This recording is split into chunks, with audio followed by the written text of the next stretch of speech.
truth is the most convincing story that maps onto reality, and that's why the central narrative is falling apart. Right now in the United States, people should not be walking around with masks. We must see the central narrative for the fiction that it is. We are Americans. While elections are sometimes messy, this was a secure election. The founders began the fight for human liberty and self-governance, and it's up to us to finish the job.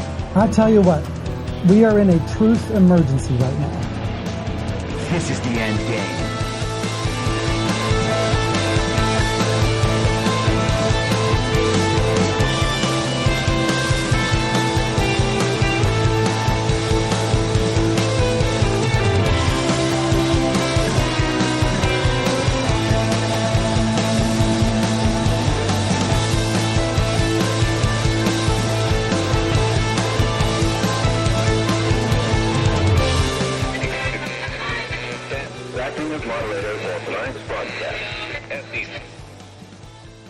It's Monday, January 29th, 2024, the 1104th day of dystopia. I'm your moderator, Chris Paul. Let's be reasonable. A warm welcome and hello to all of you listening to the podcast on the day of its release. The only way to do that is by becoming a paid subscriber at I'mYourModerator.substack.com. You can do so for as little as $50 a year or $5 a month, and in doing so, you will be supporting me, the work I do, and this show as it expands. And if you can't, or you simply don't want to, continue listening to the show for free a couple days later on a wide variety of podcast platforms and, of course, Rumble. All I ask is that you share it with your friends. You can find the links to the podcast, the writing, the social media, and the merch site by visiting linktree.com/I'mYourModerator. Now, as we get started, I just want to begin with a caveat. Obviously, I don't like devoting a whole lot of time on this show to mainstream culture or pop culture. That's not what this show is about, and mainstream pop culture is predominantly a distraction and genuinely a sideshow. It is often totally contrived and represents an organic reality the same way that a reality television show might, which is to say almost not at all. Reality television shows often feature characters who went through a casting process. They were chosen for a particular show based on how they look, where they're from, what their attitude is like, how well they can improvise drama in any situation, and their ability to seem natural while doing so. We have the sense that someone just put a camera in the room with a bunch of people who are interacting in the way they would normally interact, but that's not it. The scenes are carefully set up, as are the tensions and the dramas that will play out. Obviously, all of the characters go through extensive hair and makeup and styling. Their lines are often scripted. And the truth is that even if none of that was true, even if they were really just filming people going about their daily business and trying to make their way in the world while dealing with other people who have their own interests that might end up in conflict, we're still not watching them go about these things live. The episodes are edited to focus on those tense and dramatic moments, the interpersonal conflicts, and that's how they're presented to the public. And then in the mix, they add in all sorts of brand sponsorships, product placements, and even got to the point with the Kardashians kind of leading the way to where they create brands for the characters on the reality television show, and they pretend that the brand and the creation of that brand, the creation of the products, are all the result of the creativity and thoughtfulness and business acumen and hard work of the character on television, when they're nothing of the sort. The brands are put together, and then the partnership is created with the television character. That television character's only role is to lend their brand appeal, their personal brand, to that product. And then there are mass marketing campaigns to pitch that product to the fans of that television character, so that the people watching the show will then purchase the product to feel like they are in some way related to that television character. They want to feel like their life in some way is similar to that character on television. And this has become a very successful business model because there is almost no production cost, almost no production value. You just take a camera crew, do some makeup, put some people in some outfits, tell them generally what to say, and then they just go about doing it. And the fans of the shows get all wrapped up in the interpersonal drama. They feel like they're friends with the people on camera. They feel like the people on camera are talking to them and describing their real lives, their pains, their sorrows, their joys to the viewer watching at home. And there's something in people's brains that leads them to believe there is a real kinship there. The feeling that somehow your life on your couch mirrors Kim Kardashian's life on television, or the person who is winning Survivor or American Idol. Or you feel like maybe you might get along really well with one of the judges of The Masked Singer. They display a heightened sense of reality, a life better than the one you can have that they will allow you to participate in, which is what makes the enterprise so effective. I wrote nearly 2 years ago now a long series called A Story About Reality. You can find it on the Substack. I'm your moderator.substack.com. You can also find audio recordings of that series on Substack. Just type in A Story About Reality into the search bar. But I talked about how the television news was essentially a reality show as well. We think that they are showing us real things, organic events, and that they are honest in their portrayal of these events. They are telling us the truth about something that really happened in the world. They're bringing us video of that event. They're bringing us analysis of that event by people who are familiar with that event. They'll have more knowledge of what is happening there than we could possibly have. I mean, after all, they are the news. They have the ability to understand things about real world events that we simply don't, since we are not the news. We get our information from the news. They give us the information. That puts them in a position of authority relative to us. They are able to get close to that situation where we are not. And so we generally believe what they're saying. And even if we understand that we can't believe all of what they're saying, we assume that they must still be telling us about a real event. We know we can't trust them. We know that their values do not reflect our values, so we certainly wouldn't agree with them about the meaning they extract from the event. But we assume that the event itself must be real. What we are watching is still something real, and unfortunately, we have to deal with these unreliable narrators, these unreliable reporters, people who are telling us the story about this real event. We can't believe them 100%, but the event itself is real. And we believe that's the purpose of the news, to show us what's really going on in the world. And I argued in that piece that the news is no different than reality television. While they might be showing us things that they are able to extract from the real world, there is no guarantee that that is true. And regardless, they're making up the story about what's happening in the real world, about that event. And they can make up that story so profusely that the event itself becomes totally secondary, to the point where what they're telling us doesn't even require the reality of the underlying event. They could be making the entire thing up, and because it's the news, we would still think there must be something true there. In the same way that fans of reality television draw a distinction between reality television and scripted television. They understand that Game of Thrones is fictional, but they think that the Kardashians are showing us their real lives.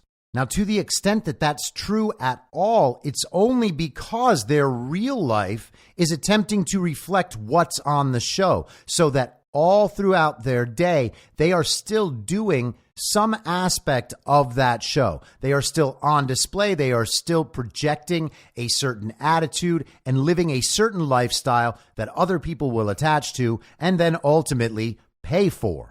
Reality television is in many ways a modernized and more effective version of a soap opera. It leads the viewer to believe that in some sense, the viewer is participating in the broader world of the character on television.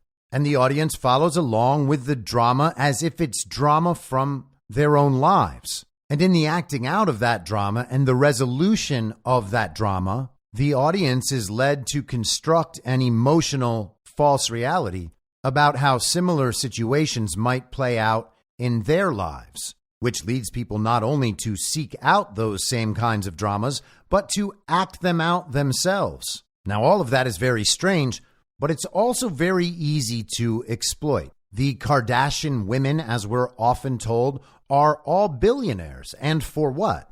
Kim Kardashian's mother released a sex tape of her daughter having sex with a rapper.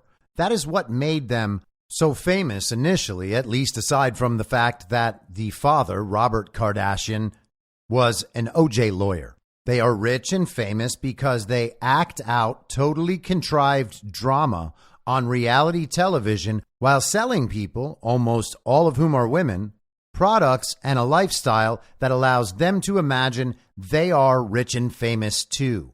They get to date celebrities too. But the thing is, once it's all gotten to this point, it's not that they're just able to sell makeup lines and women's underwear, or the joys of yoga pants or Pilates classes, or tell you the best restaurants to go to with your professional athlete boyfriend. It's that they can indoctrinate their audiences with entire belief systems. They change the language people use to relate to one another. The influence of gay culture, for instance, over the last 20 years, is in large part thanks to reality television. They even pitch alternative spiritualities. So it is no surprise whatsoever that they would also end up pitching political views. And this is far more effectively done through reality television than, say, having the star of Game of Thrones or the young stars of Stranger Things or some other major hit scripted television show pitching political ideas. Because the audience doesn't care what those people do outside of their show. They care about those actors as the characters they are in the show they like. But those actors don't want to be left out. They want to be taken seriously for their political views. And so the best way to do that is by becoming friends with the academics and the media figures and the political actors who all want to be celebrities. The celebrities want to be taken seriously. They want a voice in the public conversation. And the people who are involved in the public conversation want to be celebrities. So they just exchange aspects of their personal brands with one another. And while all of this was more subtle in the past, during the Obama era, this became what politics was all about. Barack Obama in 2008 had a very well orchestrated celebrity outreach campaign that was run in Hollywood by people I worked with. And that was 16 years ago. It has only grown and accelerated since.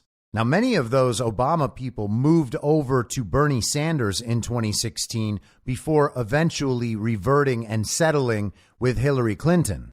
But their jobs specifically were to do outreach to celebrities in Hollywood on behalf of the campaign and hope to involve those celebrities in the campaign, having them help disseminate the marketing and promotional materials on behalf of the campaign, making all of it look totally natural, as if it was part of their lifestyle. It was part of their natural belief system to support someone like Barack Obama. And with the cluelessness of people in Hollywood, including myself, by the way, at the time, it legitimately was part of our natural lifestyle. 2008, Hollywood, Barack Obama was one of the coolest trends to be participating in during that time. And of course, all of this was capitalized on social media, which, again, itself was another part of the added effectiveness and the acceleration and the growth of this trend. Social media allowed us to imagine that these celebrities were more than happy to share their quote unquote real lives with their fan base. And again, there's some extent to which this is true. Their real lives are genuinely 100% dedicated to creating a personal brand and a public image and constantly curating all the aspects of that brand and image. And if you live a life of unimaginable access and luxury and wealth and status and privilege, you don't want to seem like the person saying, let them eat cake. You want to seem like someone who is deeply in touch with the lives of the normal people who continue pushing all their money toward these various celebrities. Now, again, all of this is portrayed to the American public as though it is real and authentic. And if you ask these celebrities what their views are, they will repeat the views they project on social media. And if you try to find out what's underneath that, if you prod them about their views, if you try to figure out what it is that makes them tick and how they reached the views they've reached, you'll find no answers. They will make the same emotional justifications that you might hear on an MSNBC evening show, along with some statistics that they've been told to memorize that prove beyond a shadow of a doubt that everyone else besides them really is racist. They will memorize and repeat all of the slogans they're asked to memorize and repeat. They will represent all those views as their own, as though they are the product of deep consideration based on all the facts and all the history they know so well. And then they'll tell you that they know this or that writer at The Atlantic or the New York Times. They make friends with people like the Washington Post's Taylor Lorenz, the woman we heard from at the end of Friday's episode. And all the lines between what is real and authentic and what is incentivized and repeated become totally blurred, to the point where many of these celebrities have absolutely no idea what they think about anything. Now, as you may have heard me discuss on this show before, or maybe on Badlands before, I had a 15-some-odd-year-long career in Hollywood, working at hospitality venues to brand their public image, to bring celebrities to those venues to help cultivate the brand of the venue as a high-profile sort of place where A-list actors might show up, for instance, or musicians and writers and directors might hang out drinking whiskey, that sort of thing. Bars, restaurants, hotels, nightclubs. And then I did outreach for corporate events. And what that involved was getting celebrities and influencers and tastemakers and the young and hip and fashionable to attend launch parties for a video game or an electronic device, or a charity, or a movie premiere, or whatever it might be. Those brands would pay people like me, and then eventually they began just paying the celebrities to come and take pictures on the red carpet with whatever product they were releasing. They would send SUVs to pick the celebrities up at their homes and bring them to the event, and they would have that driver for the evening so that when they left the event, they could go wherever they wanted with their friends for the rest of the night. Just take the driver. He's yours, and he'll make sure that you get home at the end of the night. They're given gift bags, sometimes worth thousands of dollars. The goal was to get the celebrity there, photograph them with the product, and associate the personal brand of the celebrity with the brand or product or organization sponsoring the event. Now, over the years, the number of those style of events each year continued decreasing because a lot of what the corporation or the brand hoped to gain from those kinds of events could be gained simply through associating with celebrities on social media and getting them to represent the products on there. And so for a few years in the 20-teens, I was working with a social media management company whose role was to represent celebrities, actors, athletes, musicians on social media and bring them brand deals to supplement the income that they would be getting from their main careers, as well as creating those brand partnerships where they would actually take an ownership stake in the company, the sort of deal you would see one of the Kardashian sisters taking, the sort of deal that has made them quote unquote billionaires. Now, a lot of people don't realize this, but there are a great many celebrities that don't do their own social media. They will speak to the public in their voice from their social media profiles without ever touching their social media profiles. Now, no doubt there are plenty of celebrities who do all of their own social media and they have their heads down all day, staring at their phone, interacting on social media, making sure that their brand is taken care of perfectly all day long. But there are a great many that don't. And they have social media managers whose job it is to enhance their brand. They plan a posting schedule. They'll have photographs taken, and they will write the captions of posts and even interact with fans, all in the voice and character of the celebrity. The social media managers can interact with the social media platforms. If the celebrity is big enough, then you can reach out directly to the talent people at Instagram or Facebook or YouTube or Twitter or wherever the help might be needed. The job is primarily public relations, but the quote-unquote talent will also develop a relationship with their social media manager. It becomes kind of a quasi-personal assistant in the social media realm. And the goal is to create a social media brand for that person that other brands or organizations will want to associate with. You raise your profile on social media, which allows you to monetize social media, and it also hopefully opens up new opportunities in whatever field happens to be that celebrity, that musician, that actor's normal industry. Now, as the lines between the authentic self of that celebrity and the projected public image, the curated lifestyle, the repetition of the proper slogans, as those lines are blurred, we also have the lines blurred between politics and celebrity. And at this point, all of it is kind of the same thing. We deal with this quasi-reality projected through social media and through other forms of mass media. And then we have talent, celebrities living their real lives in a way that reflects the curation and the branded life that they have built up for themselves on behalf of brands and organizations, and now, of course, political viewpoints. Over my last few years in Hollywood, one of the things that had shocked me the most, when you think it can't get any worse and then it does, one of the things that shocked me the most was that I noticed people going to places specifically so that they could create social media content in those places. A coffee shop, for instance, would become the new hip spot where everybody has to go because the place had Instagrammable backgrounds. People would choose their activities throughout the day. They would choose who to hang out with and where to go based on how all of that would look on social media and how it would enhance their personal brand.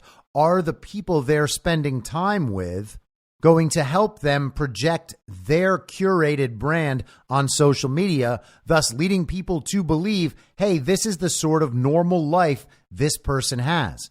People were making their decisions about how to lead their lives, who to have relationships with, where to go to eat, where to go work out. All of these things were part of this curated personal brand that exists on social media, and they were actually living their lives for the benefit of what they could display on social media. It went way past the point where people were only displaying those aspects of their life that made them look really good and really special and really important.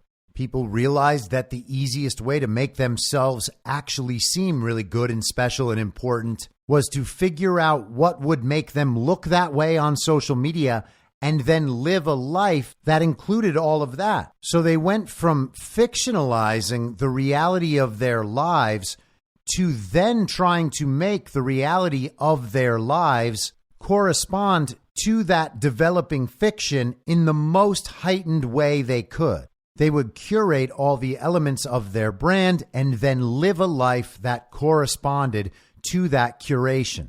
And so then in 2020, all of these things finally combined.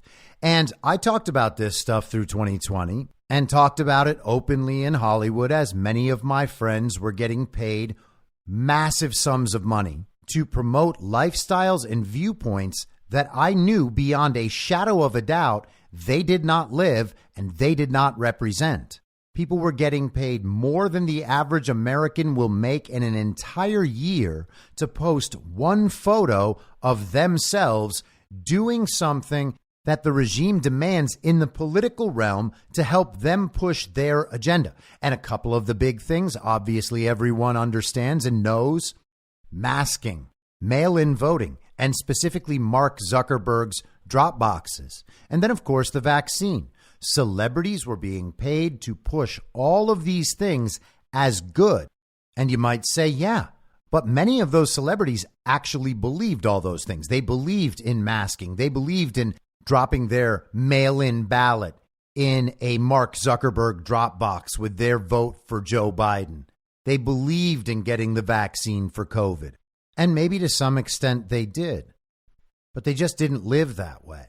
Because the people who were posting about masking on social media would still get together with their small friend circle, their little pod, and they would not wear masks at their house when they got together with their 6 friends, just a few couples they really like hanging out with. They form their pod of 6 people or 8 people or 10 people, and they all pretend that they don't have any other pods and that they don't go visit other people, but of course they do. And at the same time, if you asked them whether it was important to wear masks and whether masks worked, they would say yes to both of those questions. They just wouldn't live in a way that matched that. And they were incentivized to push those views publicly, either financially or otherwise, because they wanted to associate with certain brands and certain political viewpoints as those were crafted into status symbols. And of course, to maintain this image, they had to make sure that people expressing the opposite viewpoints would have nothing to do with them. And that's where I came in. But this is not about me.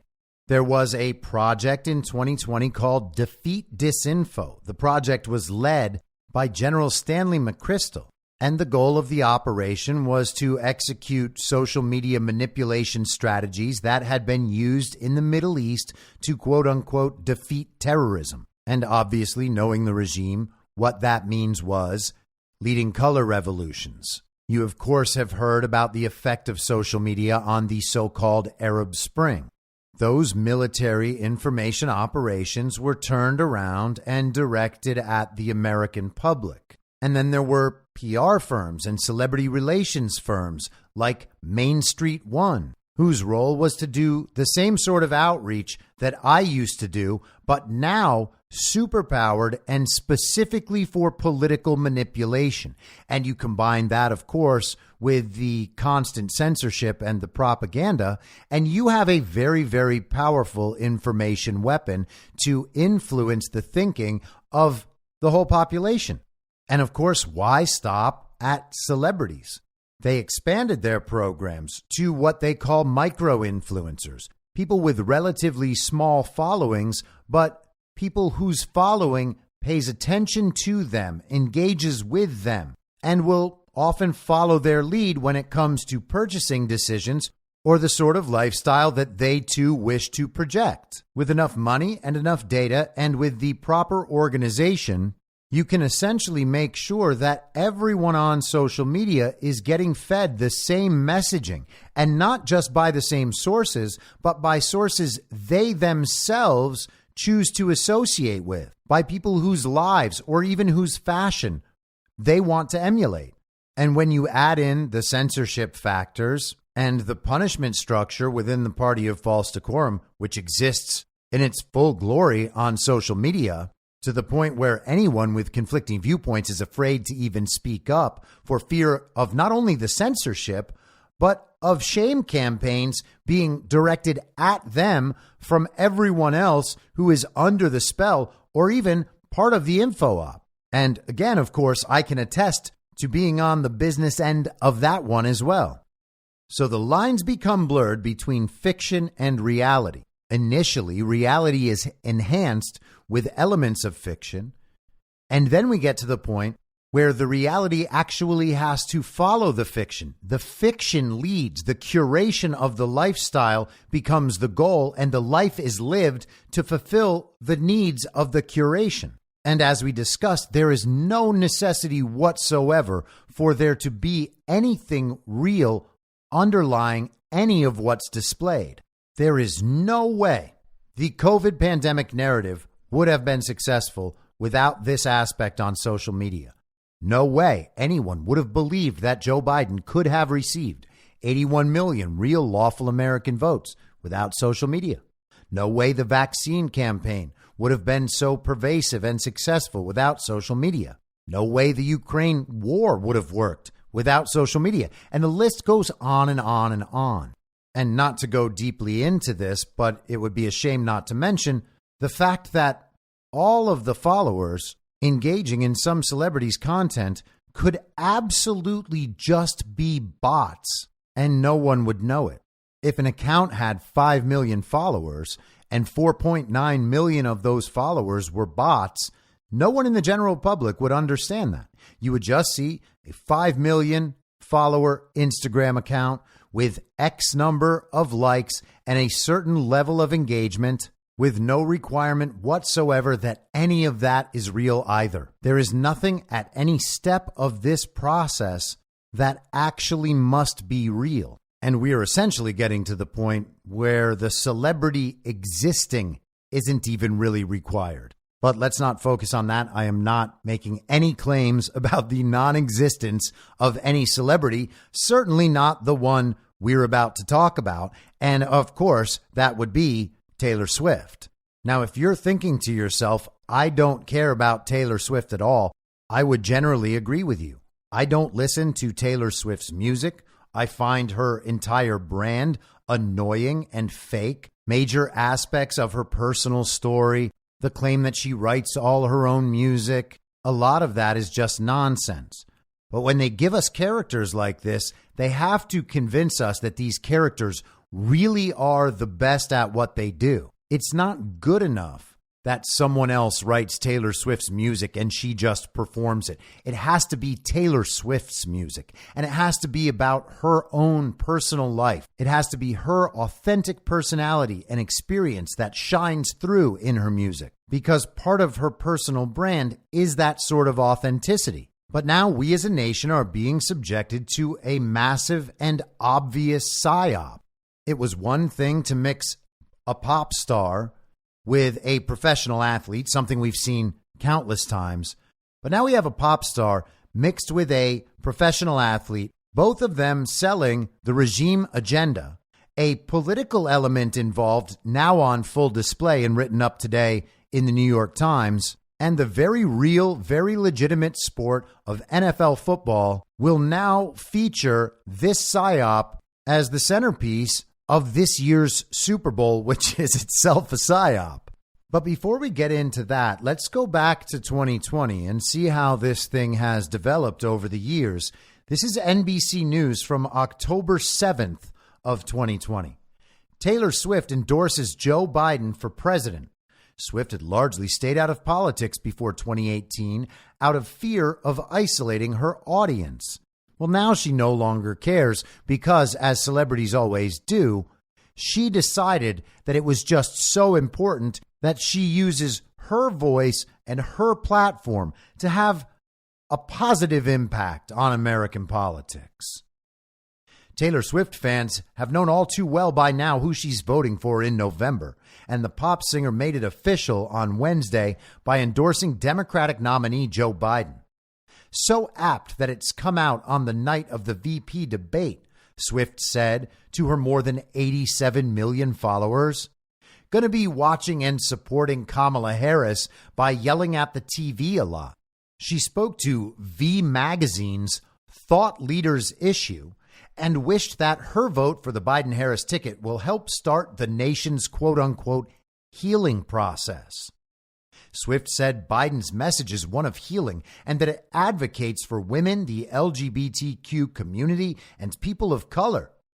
The change we need most is to elect a president who recognizes that people of color deserve to feel safe and represented, that women deserve the right to choose what happens to their bodies, and that the LGBTQIA plus community deserves to be acknowledged and included, she told the magazine. Do those sound like the thoughts of a real, normal person? Of course not, especially not a person who used to stay out of politics. But the article addresses that. Swift has previously stayed out of politics in fear of isolating her audience. But in 2018, Swift made her political debut when she endorsed former Tennessee Governor Phil Bredesen, a Democrat, in the Senate race against Republican candidate Marsha Blackburn. Taylor Swift did not have the ability to sway a Tennessee Senate race, even with 87 million totally real followers. Bredesen lost the race, but Swift remained politically vocal since. In the past, I've been reluctant to publicly voice my political opinions, but due to several events in my life and in the world in the past 2 years, I feel very differently about that now, she said in 2018 on social media. I have always and will always cast my vote based on which candidate will protect and fight for the human rights I believe we all deserve in this country. And apparently one of those is not free speech, as of course she supports the regime doing the censorship. In August, the blank space artist criticized President Donald Trump and the ongoing threat of COVID-19. Donald Trump's ineffective leadership gravely worsened the crisis that we are in, and he is now taking advantage of it to subvert and destroy our right to vote and vote safely, Swift said in an August 15th tweet. Request a ballot early. Vote early. Joe Biden thanked Swift for her endorsement on Twitter and added, Election day is right around the corner. Are you ready for it? So Taylor Swift and Joe Biden both have real, authentic affection for one another. Taylor Swift is endorsing Joe Biden, the old racist pervert who was mentored in politics for 3 decades by a Klan leader on the basis that he will protect human rights and the rights of women and the LGBTQIA plus community. That Joe Biden, and Joe Biden, who absolutely does not do his social media. No one would ever trust him to do that. He wrote back to Taylor Swift as if they're just buddies, and Taylor's down with that. I mean, what's cooler than being buddies with a fake president before he's even able to steal his election? Taylor Swift is right out there letting the American people and all her young, impressionable female followers that our elections are free and fair, safe and secure, and that the reported results accurately reflect the will and intent of the American voter, despite having absolutely no idea about that because she is a fully controlled asset of the regime and of corporations. If she wants to remain rich and famous, she has to continue doing what she's told.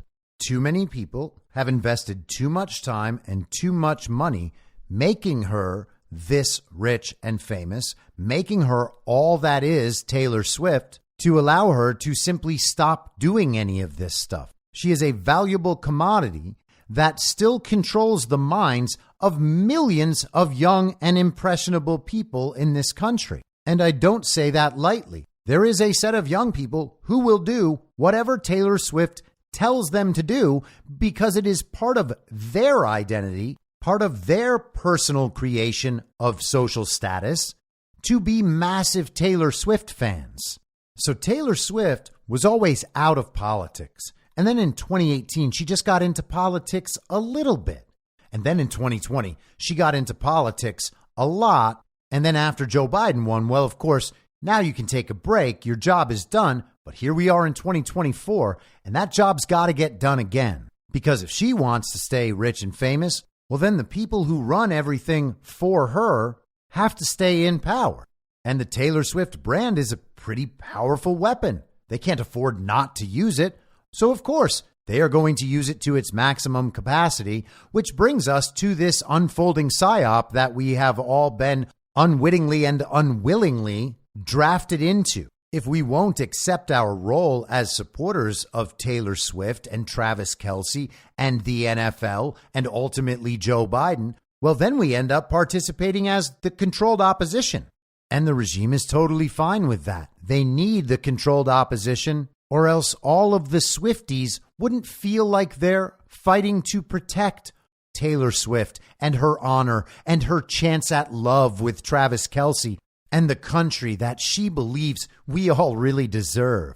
So a few months ago, she shows up in a luxury box at a Kansas City Chiefs game to cheer on Travis Kelce, the tight end of the Kansas City Chiefs, an extremely talented football player who has a brother who's a professional football player. They have a podcast together. And Travis Kelce is also one of the most valuable media commodities in the NFL. He sells all sorts of products. He has millions of dollars a year in endorsements with companies everyone's aware of. Experian, the credit analyst company. Accelerator Active Energy, the big box hardware store, Lowe's, Campbell's Chunky Soup, DirecTV, Tide, Old Spice, T-Mobile, Sleep Number Beds, Hy-Vee supermarkets, and then some more controversial companies like Colin Kaepernick's Nike. You know, Nike, that sneaker company with the factories in China, that sneaker company that kind of innovated the field of professional athlete endorsements with Michael Jordan back in the late 80s and early 90s. Dick's Sporting Goods, who made headlines last year due to their commitment to fly Dick's Sporting Goods employees around the country to sanctuary states for abortion for whenever they needed their abortions. Bud Light, who had to deal with the problem of the creepy little guy on their beer can. And then last but certainly not least, Pfizer. And if you watched the NFL at all during this season, saw any Kansas City Chiefs game, you've probably seen Travis Kelce on the field. And then when they go to commercial, you see Travis Kelce in half the commercials they show. The Pfizer commercial being probably the most prevalent and obviously the worst. The commercial was encouraging everyone to go out and get multiple shots. Travis Kelce represented this with two little Band-Aids on his shoulder. One of them blue and one of them that light skin color, almost like it was their own little Ukraine flag on Travis Kelce's shoulder with his vaccine bandages. Now, it didn't take long for most people to realize that something was amiss here. Something didn't seem quite natural. But to all those people who are still asleep, which includes absolutely everyone in Taylor Swift's audience, all of this seemed natural and cool. America loves its celebrities. America loves the superstar athlete dating the prom queen. And Taylor Swift, at least in pop culture consideration, is essentially America's prom queen. It was a tabloid relationship match made in heaven or hell. But now it can clearly be seen as exactly what we deserved. Now, there was some controversy a couple of weeks ago.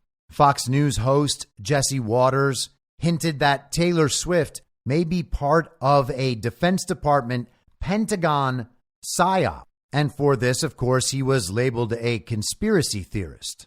Forbes covered it this way in an article called Why Conspiracy Theorists Think Taylor Swift is a Pentagon psyop from January 10th. Waters played a clip from a NATO conference, but didn't give any necessary context to his viewers about what they were watching. And Waters seems to think Swift's popularity in itself is a sign of some dark forces pulling strings behind the scenes. Now, of course, in normie world, no one understands how any of this actually works, so I am certain that this Forbes writer really thinks all of this is natural and organic. Taylor Swift and Travis Kelce, there's some story out there for sure about how they met and how they just totally hit it off, and their friends are friends with each other now. It's all extremely real, according to this normie at Forbes. So here's how Jesse Waters explained what had happened. He said, well, around 4 years ago, the Pentagon Psychological Operations Unit floated turning Taylor Swift into an asset during a NATO meeting. What kind of asset? A psyop for combating online misinformation. Waters then played a heavily edited clip of a presentation given by an academic suggesting there was some nefarious reason Swift and her music are so popular. And the truth is, there are many nefarious reasons, not least of which is the manipulation of certain algorithms, most particularly the Spotify algorithm, but also social media algorithms as well. Just as there is no need for 81 million real lawful American votes to exist in order for them to tell us Joe Biden received that many, there is no need for Taylor Swift's audience to have been built organically, and of course it wasn't. Taylor Swift is a highly successful marketing campaign, primarily. And this isn't something new. This isn't the first time a pop star has been used to psyop the American public. Just look at the Beatles. Sorry, Beatles fans, it's just true. But back to the normie at Forbes. But what's actually going on here? Something much more nuanced and less sensationalistic than what Waters is telling his audience. The woman in the clip, Alicia Marie Barger, was giving a presentation about research she'd conducted with her team at Johns Hopkins University about how information spreads online. Barger was presenting at the 11th International Conference on Cyber Conflict, organized by NATO in 2019, though she's a civilian and has no known contracts or relationship with the U.S. military. Barger is an academic who is simply presenting her research at a conference on how information travels through social media. The entire presentation from 2019 is available on YouTube, and it's clear from the introduction that Barger's presentation is about hypothetical scenarios for how information can be manipulated. Barger uses Taylor Swift as an example, clearly because she's the biggest pop star in the world right now. The first one, and the most common example of influence, is working with famous people or influencers to share information of a particular message. I include Taylor Swift in here because she's a fairly influential online person. I don't know if you've heard of her, Barger said jokingly. Barger goes on to explain that Swift was standing next to a sign promoting voting in the most general way possible. The image from the presentation is a screenshot from an Instagram post showing Swift waiting in line back in 2016 to vote. The caption from the picture on Taylor Swift's Instagram said, "Today is the day. Go out and vote us." I don't know what that means. 1.2 million likes on that photo. That's it. Barger wasn't saying that anyone should use Swift as a way to influence public opinion on any given topic, just that she's an example of a famous person with influence who once gave a generic go vote message to her fans on Instagram. The writer describes more of Jesse Waters' presentation and then writes, "Again, this is all speculation, with virtually nothing grounded in reality. The video of Barger's full presentation is quite interesting, showing how researchers are able to identify various threats, like social media accounts associated with the terror group ISIS." That means they can figure out what all social media accounts are associated with, doesn't it? Oh, yeah, of course it does. Barger also notes during her presentation that her influence operations are often inspired by how public health messages operate, a subject that was obviously less controversial in 2019 before the COVID-19 pandemic would become a political football. See that? She was talking about public health influence campaigns in 2019 before COVID was even a real thing. Isn't that just amazing? And she's at Johns Hopkins University, who just, of course, coincidentally produced from their Center of Public Health Security the SPARS 2025 pandemic narrative. They essentially wargamed how the pandemic rollout would go. They compiled that document, if memory serves, back in 2017, and the rollout of the COVID narrative basically played out the way Johns Hopkins had described in that document. But of course, it's only coincidental that they were discussing public health messaging and celebrity influencers in 2019 before COVID even started. And of course, COVID, as we know, came from the Wuhan wet market after a virus-laden bat had been somehow retrieved from a cave. That was all 100% natural and random. So, of course, they weren't planning for those circumstances here at this meeting in 2019. And because Taylor Swift was only offered up as a hypothetical, there's absolutely no way that upon offering up this idea, anybody could have actually followed through and signed Taylor Swift up to carry out this psyop. Now, as I said before, of course, it's not only Taylor Swift who is involved in these sorts of ops. And it's not only celebrities. They go through all the celebrities, of course, but then they also target micro-influencers. It could be a community leader or a church pastor or even a local mommy blogger. They just want to know the person has an audience, and that audience generally does what the person suggests. The normie at Forbes, who goes by the name Matt Novak, goes on to discuss how conspiracy theorists had been suggesting that the Taylor Swift psyop would become political. That, of course, again, is a conspiracy theory, and the author ends the article this way. call me crazy, but if I was going to run a psychological influence operation with a major celebrity, I probably wouldn't produce a video about that exact possibility. And hey, Matt Novak, I'm not going to call you crazy for thinking that. I'm going to call you retarded, because that stuff happens all the time and they don't actually need to hide it. And you have just shown us why they don't need to hide it, because some retarded person at a mainstream media outlet will come out and tell us that things like this are conspiracy theories, even if they're happening right in front of everyone's faces. Matt Novak seems to be one of their leading debunkers of conspiracy theorists. Here are some more articles by Matt Novak. Elon Musk claims calling someone cisgender is heterophobic. Elon Musk feeds viral conspiracy theory that Patriot Front are actually feds. Well, who are Patriot Front then?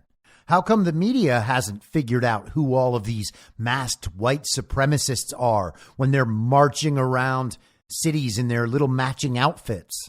And he also wrote an entire article about how Ron DeSantis used a fake Winston Churchill quote in his capitulation video. So, hey, maybe Matt Novak isn't all bad.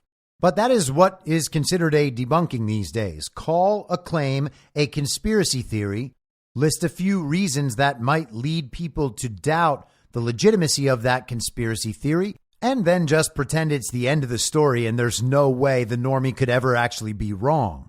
Now, from the normie perspective, the only thing that would allow you to say that Taylor Swift is indeed an asset in a psyop would be documentation, records of payments from the Department of Defense or NATO or something directly to Taylor Swift. But of course, that's not how that would ever work. Or emails from Taylor Swift's people to the people who would be hired to run these media ops. But of course, nobody's going to get those emails. And that sort of documentation genuinely does not matter, despite the fact that we've been convinced it's the only thing that matters. You can't say something unless you have documented evidence of that thing being true. That's not how life works. You can say whatever it is you think. There is overwhelming circumstantial evidence that Taylor Swift is executing some sort of information op that she is not coordinating. She is not just going about her natural, organic life and all of these things are happening.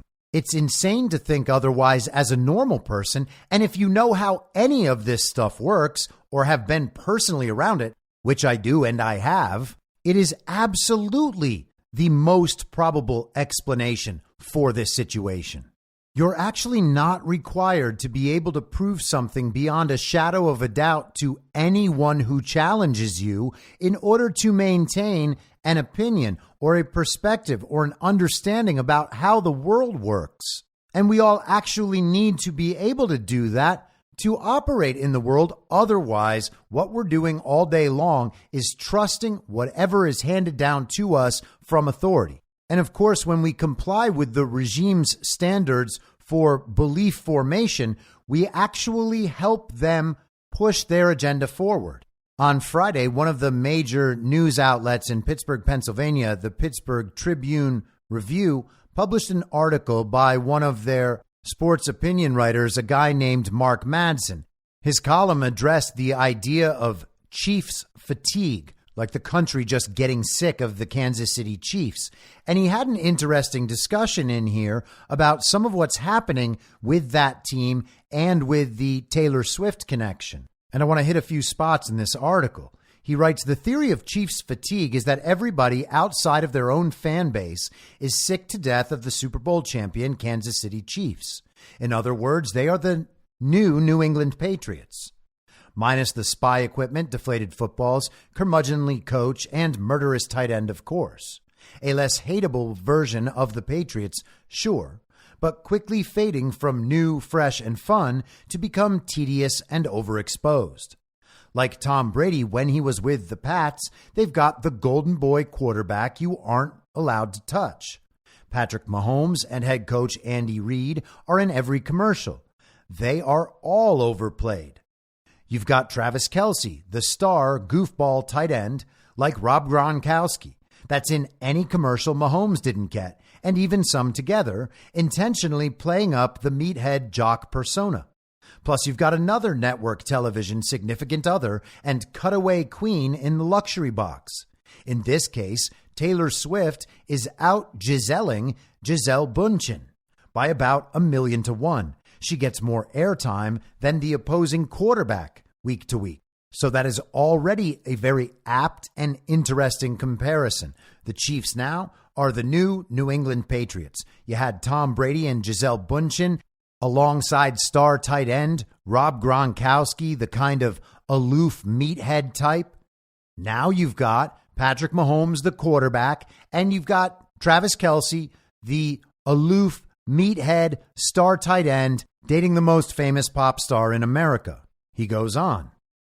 Not only are they becoming the Patriots of the 2000s, they are becoming the LA Lakers of the 1980s and the Yankees of the 1920s. Obviously, everybody outside of Kansas City hates them, but we are always going to watch them. The NFL needs teams like that. The NFL is always better with teams like that. It is a league built for parity, but somebody has to stand out. The Packers of the 60s begat the Steelers of the 70s, who begat the 49ers of the 80s, who begat the entire NFC East of the 90s, who begat the Patriots of the 2000s. If it wasn't for teams like the Chiefs, the whole league would be nameless gray faces that win divisions with 11 wins one year and miss the playoffs with 9 wins the next. He goes into a brief talk about how it seems like the league is giving an undue advantage to the Chiefs in their games, and then writes, the NFL is so openly ratings conscious, so blatantly pandering to all things television, that they have even messed with the sanctity of the playoff schedule to the point of squeezing in a Monday night game in the first round to get one extra primetime rake. In the regular season, some teams are getting multiple Thursday night games. So when you see eye-popping ratings like the ones Swift seems to generate from the previously untapped demographic of young females merely by her presence for a handful of camera shots at Chiefs games, I can't blame fans for wondering, is the fix in? Does the NFL just want the Chiefs to win all the time so they can constantly be on TV? That's to say nothing of the NFL's now openly symbiotic relationship with the gambling industry, which also has to love increased action whenever the Chiefs are on TV. According to casino.org, there was a boost in bets on Chiefs games and bets on Travis Kelce's props ever since he started dating Swift. I'm not accusing the NFL of being crooked. I'm just telling you a lot of fans are starting to wonder if the level is tilted whenever the Chiefs happen to be playing. So those are a lot of external considerations for the NFL. If you've watched any professional sports in the last few years, you will understand that professional sports now are essentially just the spoonful of sugar used to shove the rest of their false reality creation down your throat. The commercials project a reality of an America that does not exist. The entire production is absolutely just an assault on your senses and any sense of normalcy or morality you might have. The idea that Travis Kelce is out there shilling for Pfizer shots while the country is realizing that that whole COVID vaccine thing was a really bad idea seems like something from a deep, dark dystopia. And rather than NFL fans thinking about the insanity of that, they're instead just redirected to how cool Travis Kelce must be to be dating Taylor Swift. And of course, there's story after story about all the young and middle-aged fathers of daughters who finally get to enjoy the NFL with the women in their household. And consider this. A meme went around this morning claiming that Taylor Swift has generated an equivalent brand value of $331.5 million for the Chiefs and the NFL, according to Apex Marketing, including print, digital, radio, TV, highlights, and social dating back to September. That is Taylor Swift's ostensible value to the NFL. This Travis Kelce relationship and her attendance at football games is said to be responsible for $350 million in additional revenue for the NFL this year.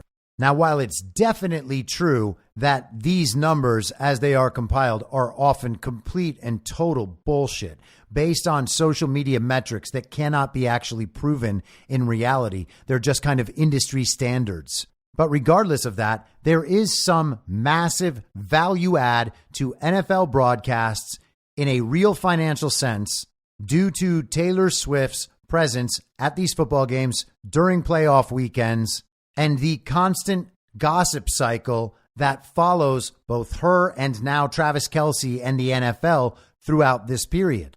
And if she can generate $350 million for an already popular brand in the span of a few short months, how effectively can she convert her ability to amass this much attention into political action from her followers? I mean, consider how deranged this is. We have fathers and daughters coming together to watch football on the couch on Sundays because Taylor Swift is dating Travis Kelce. So now all these little girls are finally interested in football. What is that interaction going to look like when all of those little girls say to their fathers, "Dad, are you voting for Joe Biden like Taylor Swift says?" That's the sort of thing we are all participating in when we choose to consume this stuff. And how about this headline from yesterday in the Daily Mail? Taylor Swift could sway 2024 election outcome, new poll finds, with a fifth of voters likely to back candidate endorsed by singer.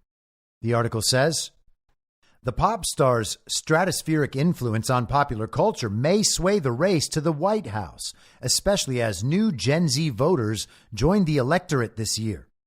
In a poll conducted by Redfield and Wilton Strategies for Newsweek, 18% of voters say they're more likely or significantly more likely to vote for a candidate endorsed by Taylor Swift.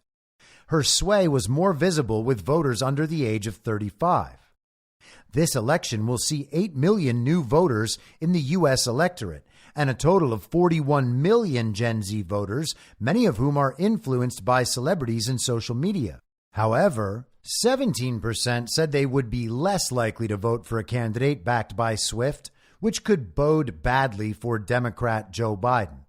Although she has never publicly said who she votes for, in 2020, Swift voted to kick Trump out of the White House with her vote.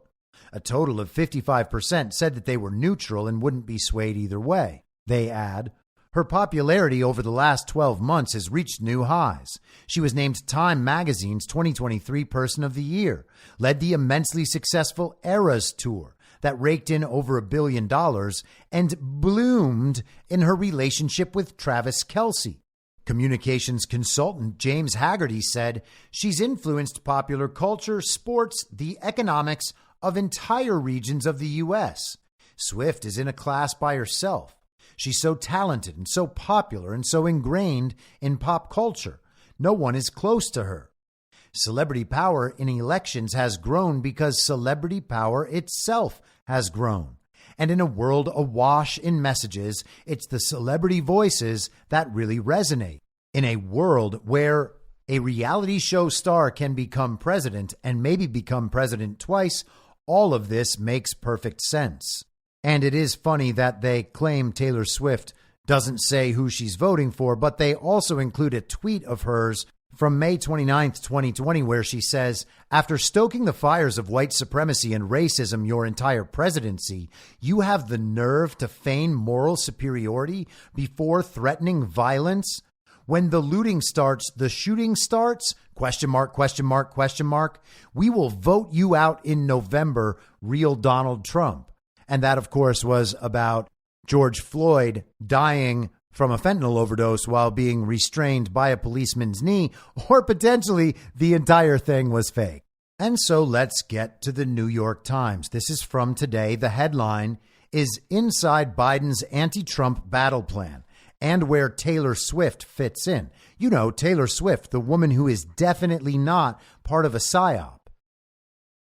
As former President Donald J. Trump speeds toward the Republican nomination, President Biden is moving quickly to pump energy into his re-election bid, kicking off what is likely to be an ugly, dispiriting, and historically long slog to November between two unpopular nominees. And of course, that is the narrative being pushed, that the country doesn't want either of these men. And that's the narrative you have to run if you are planning to replace Joe Biden, so that when you do that and you replace Joe Biden with someone that the country really does want, like a Michelle Obama or a Gavin Newsom or a Hillary Clinton, then you, as the media, can say to the country, you see that? Now it's someone the country does want versus that other guy that nobody wants. Even though right now that guy is creating record-setting victories in primaries. After months of languid buildup in which he only held a single public campaign event, Mr. Biden has thrown a series of rallies across battleground states, warning that democracy itself is at stake in 2024. And no, those actually aren't rallies. That's laughable. The only events that could even sort of be described as rallies are designed to create a national issue for 2024 out of abortion. And it's critical to understand why, because the Taylor Swift thing fits right into the same dynamic. And that's that our elections aren't real. And what they need to do is create a story to justify a Democrat win over Donald Trump that the country might actually believe. They don't need Taylor Swift out there creating real votes. They need Taylor Swift as a story to convince the country that she did create real votes. Biden sent two of his most trusted White House operatives to take the helm of his re-election campaign in Wilmington, Delaware, after Mr. Trump seized control of the Republican primary race more rapidly than Mr. Biden's advisors had initially expected. And other Biden aides are drafting wish lists of potential surrogates, including elected officials, social media influencers, and the endorsement of their wildest dreams, the global superstar Taylor Swift. Now let's pause to note that what the New York Times just said right there has every element of the sort of information operation that the normie over at Forbes called a conspiracy theory. The only element it doesn't have so far is the documented proof that Taylor Swift was signed up to that psychological operation. Once again, other Biden aides are drafting wish lists of potential surrogates, including elected officials, social media influencers, and the endorsement of their wildest dreams, the global superstar Taylor Swift.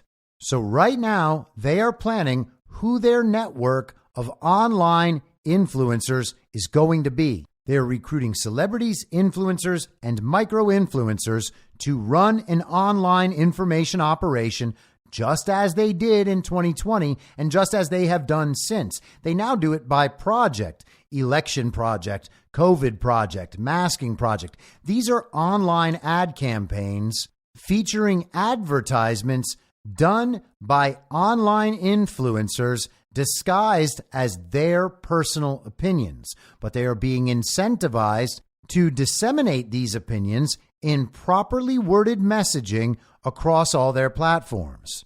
And you will see keywords in their messaging that reflects what they are told to post, because there are scripts. When a celebrity is brought on for a social media campaign, the hiring brand will tell them how they want the post to look, what they want the post to show, what key points they want the messaging to address. And then the celebrity will prepare that post, or the celebrity's social media manager will prepare that post. They will have conversations between the social media manager and the brand to make sure that that post is exactly what the hiring brand or organization wants it to be. They will sign contracts that deal with exclusivity. The celebrity will not be able to advertise any other product or viewpoint that might conflict with the one they're currently being hired to promote. Skipping down. Unlike in 2020, the president and his team believe that the end of the election will not be in November, but on January 6, 2025, when Congress will count the Electoral College votes. Mr. Biden's team is building out a legal strike force in battleground states to prepare for a range of challenges, including matters of basic voting rights, but extending to the certification of the election under the Electoral Count Reform Act, the 2022 federal law that was meant to stave off any repeat of Mr. Trump's attempt to overturn the 2020 election. Democrats have successfully wielded a Trump-centric message, even with the former president out of office, including in the 2022 midterms and more than 24 elections last year. Now that he looks likely to return to a presidential ticket, and as he continues to shape the direction of Republican politics, top Biden allies see an opening to draw a sharp contrast. And of course, again, all of this analysis assumes that our elections really are free and fair, safe and secure, and that the reported results reflect the will and intent of the American voter. Nothing could be further from the truth, but without that belief, you cannot pretend that Democrats have successfully wielded an anti-Trump message. Trump's popularity has grown every day since sometime in early 2021. The January 6th psyop did damage his image for a little while, and it has gotten better ever since, and now Donald Trump is as popular as he has ever been. Skipping down again.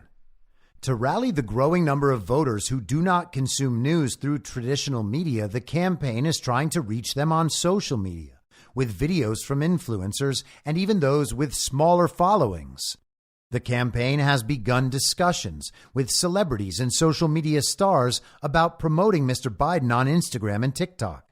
When Mr. Biden took a fundraising swing through Southern California in December, the campaign carved out time to meet with influencers to pitch them on posting pro-Biden content. There are also plans, first reported Sunday by NBC News, to hold a fundraiser with two Democratic former presidents, Bill Clinton and Barack Obama, according to two people familiar with the discussions. And it's also worth noting at this point that they are allowed to pay these celebrities and influencers and micro-influencers to run these social media campaigns for them. In fact, they put money into the COVID relief packages in 2020 to allow for that. They actually have money carved out in government programs specifically for public messaging, and this is what they use that money for. They fund social media influence operations. They legitimately give government money to already rich and famous people to propagandize the American public. That's, quote unquote, taxpayer money goes into the government. The government then takes that money and redirects it toward the rich and famous so that they can propagandize the taxpayers. That has been happening in this country for years now, and people still don't recognize it. And normies from Forbes and other mainstream media outlets pretend all of that is a conspiracy theory. There is absolutely nothing conspiratorial about it. Again, they're telling you right here in the pages of the New York Times, and this is something I've been shouting from the rooftops for years. The people who are telling us how to think, how to believe, what to buy, how to live, aren't doing any of that independently. They are advertising to you on behalf of someone else. Back to the New York Times as they finally get into the Taylor Swift section about halfway down the article. The biggest and most influential endorsement target is Ms. Swift, 34, the pop sensation and NFL enthusiast who can move millions of supporters with an Instagram post or a mid-concert aside.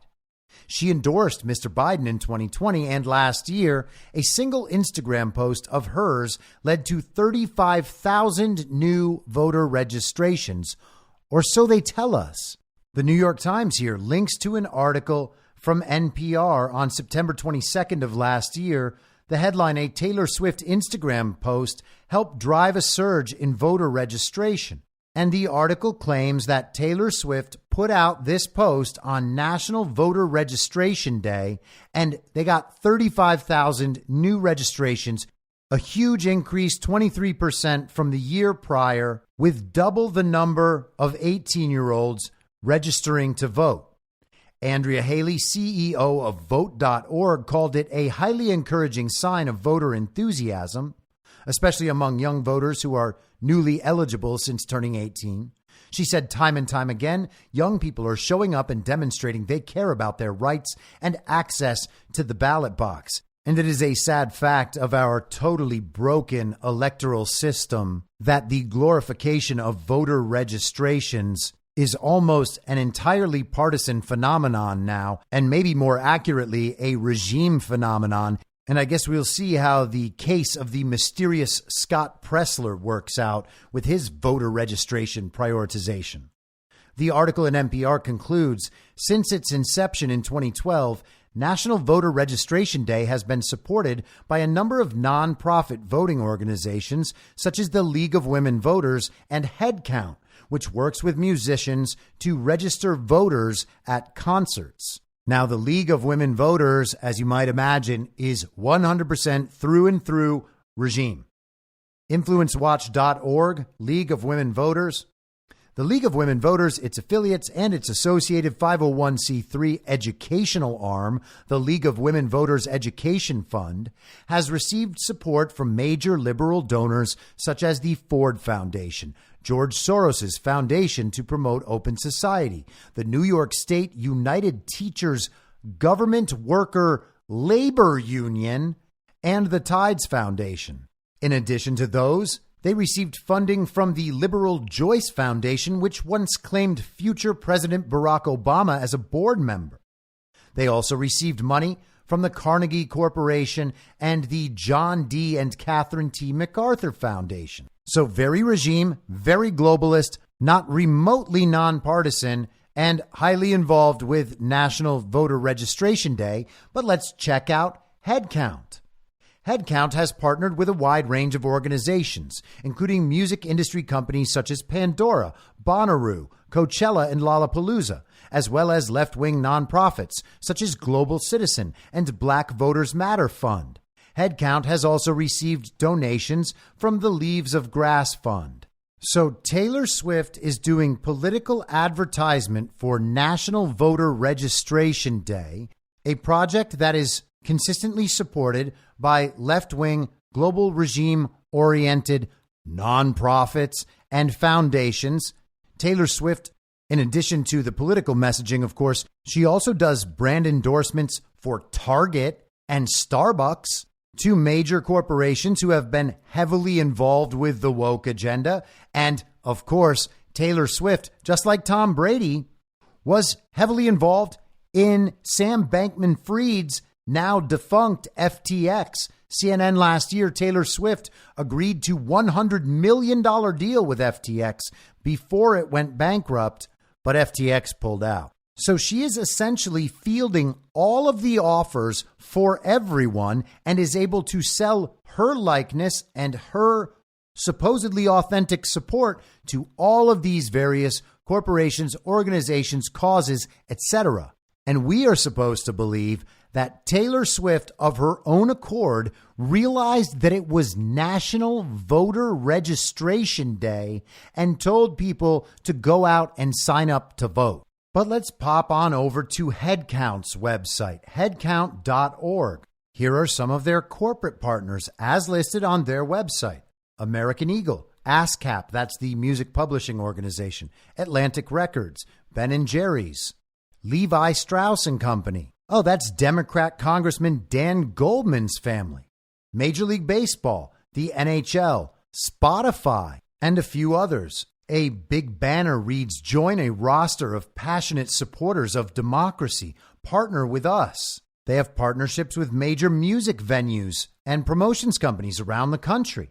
They have supporting organizations, Democracy Works, Rock the Vote, Voto Latino, the One Campaign, the NAACP, the Fair Election Center, Black Voters Matter, the National Center for Lesbian Rights, the Ally Coalition, GLAAD, the Drug Policy Alliance, and even the U.S. Census Bureau. What in the world?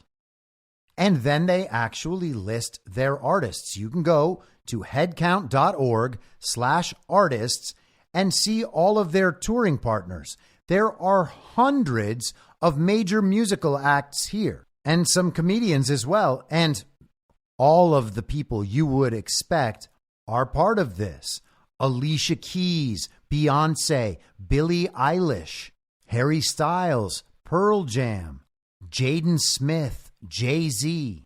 Taylor Swift is not listed here, but it is still entirely possible that she did a one-off for them for national voter registration last year, but is not an official partner.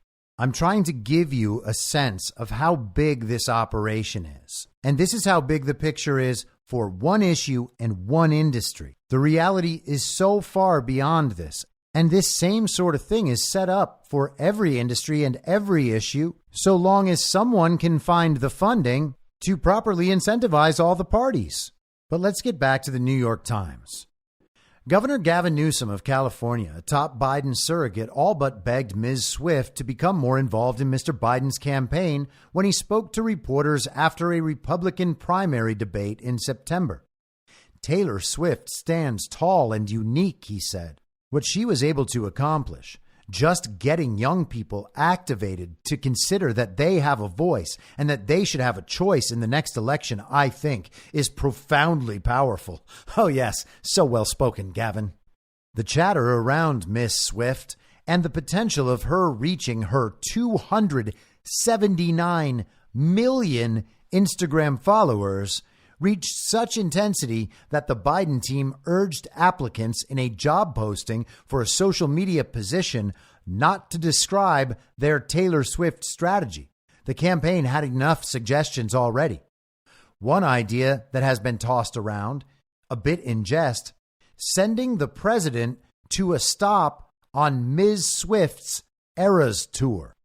Now, assuming that you hadn't read this New York Times article, how would you perceive it if Joe Biden showed up at a Taylor Swift concert? And how would normies like the ones who write for Forbes describe that whole thing when people said, yeah, that is obviously an info op and a psyop. Joe Biden is trying to partner and co-brand with Taylor Swift so that she can help justify to the American public that somehow Joe Biden really did receive 90 or 95 or 100 million real lawful American votes. I mean, they just told us that there would be 8 million new voters this year. And they're telling us that voter registrations are just off the charts. So if you thought the electorate expanding by 27 million voters, a full 20% from 2016 to 2020 was a big, impossible deal, just wait till it happens again. You have to explain it somehow. Well, what's the one explanation that everyone already understands? Taylor Swift did it. Taylor Swift is responsible for that. She's the most popular person who's ever existed in America. And she got all those young voters out there. And it's funny that she's able to do this at the exact time where the polling shows that Donald Trump is actually leading Joe Biden with voters under 35 years of age. But who needs polls when we have election results? Election results are just like polls, except real. And the rest of the article just talks about what Joe Biden's team is doing and how their strategies are coming together. But here we are, being sold a social media marketing campaign as a corporate-sponsored reality television show about America's sweethearts, or at least the ones we've been assigned by our corporate masters. We are going to be bludgeoned with Taylor Swift and her professional athlete, America's sweetheart love story, not so that we ourselves will change our behavior based on what Taylor Swift is doing, but so that we believe other people would do that. That is all this PSYOP is required to do. It's to convince us that Taylor Swift is so popular and so influential and so powerful in the way she is able to direct attention, that on the strength of her popularity alone, Joe Biden, the fake president, the demented old racist and pervert who is potentially the most corrupt politician in American history, could, after 4 years of total incompetence and disaster as the country falls apart, get even more votes than last time and conquer Donald Trump once and for all. Now, when they tell us that Joe Biden has won, there won't be any proof that that's true, and most people won't believe it at all, but some people will be certain of it. And all of those people will believe that Taylor Swift had something to do with it, because we've all been unwittingly and unwillingly drawn in to this reality television show about America's sweethearts that will be said to explain everything. And none of it at any point even has to be real to effectively generate the desired outcome. Why? Because it's a military-grade psychological operation. I'll be back tomorrow at the same reasonable time on the same reasonable podcast network. I don't have a network. Masks and lockdowns don't work. They lied to you about a pandemic. And Joe Biden will never be president. In my mind, that's the end game. If you're listening to this episode for free, you can support me and support the show and the work I do by signing up for a paid subscription at imyourmoderator.substack.com. You can do so for as low as $50 a year or $5 a month. Comes out to under a quarter per episode, and you'll blast right through the paywall for all of the writing. The merch store is www.cancelcouture.com, and you can find everything else by heading to Linktree, linktree.com/imyourmoderator. And I'll see you soon out on the range.